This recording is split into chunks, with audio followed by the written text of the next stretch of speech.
बहुत ही दिलचस्प है। मतलब एक तरफ आम आदमी पार्टी का एकदम aggressive door to door campaign है और दूसरी तरफ भारतीय जनता पार्टी का मैसिव डिजिटल नैरेटिव।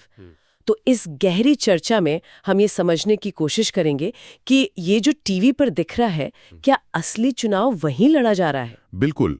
और हाँ, मैं शुरुआत में ही ये साफ कर दूं कि हमारा मकसद किसी भी पार्टी का समर्थन या विरोध करना बिल्कुल नहीं है।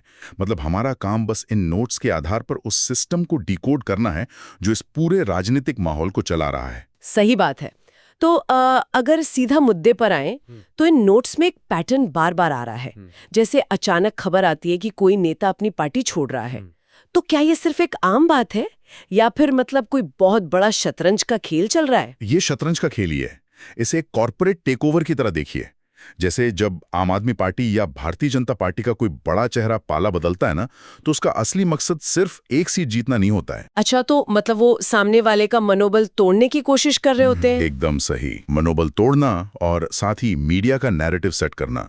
जो चालें बंद कमरों में रात के अंधेरे में चली जाती हैं, वही अगले दिन टीवी स्क्रीन्स पर एक खुली लड़ाई बन जाती हैं। हाँ, वो तो है। हर दिन नया बयान, नया विवाद। पर मुझे एक बात बताइए, क्या ये टीवी डिबेट्स सच में किसी का वोट बदलती हैं? क्योंकि आजकल इंसान बस अपने मोबाइल पर स्क्रॉल कर रहा है, जैसे किसी सस्पेंस वेब सीरीज का नया एपिसोड देख रहा हो। इसे ऐसे समझिए कि ये जो रोज के आरोप प्रत्यारोप हैं, ये कोई रैंडम शोर नहीं है। ये एक बहुत ही सोची समझी रणनीति है।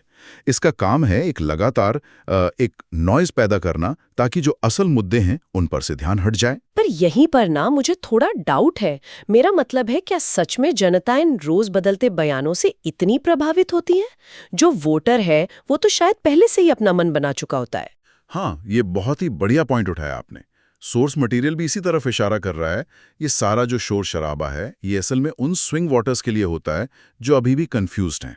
राइट। जो मतलब किनारे पे खड़े हैं कि किसे चुने। बिल्कुल। लेकिन एक बहुत बड़ा वर्ग ऐसा भी है जो इस पूरे ड्रामे से अलग हटकर अपनी रोजमर्रा की जिंदगी, जैसे महंगाई या बुनियादी सुविधाओं के आधार पर ही वोट देता है।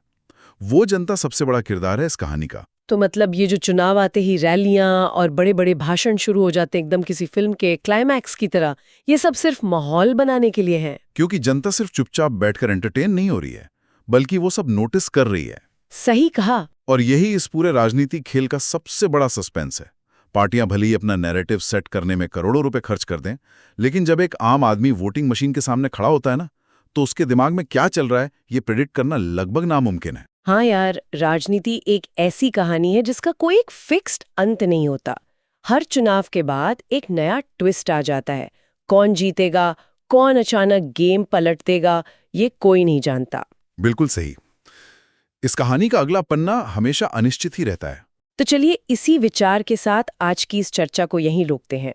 हम हमेशा सोचते हैं कि राजनेता अपने बड़े बड़े भाषणों और टीवी बहसों से चुनाव की दिशा तय कर लेते हैं। पर क्या ये मुमकिन है कि अंततः ये सारा शोर उस खामोश फैसले को बिल्कुल नहीं बदल पाता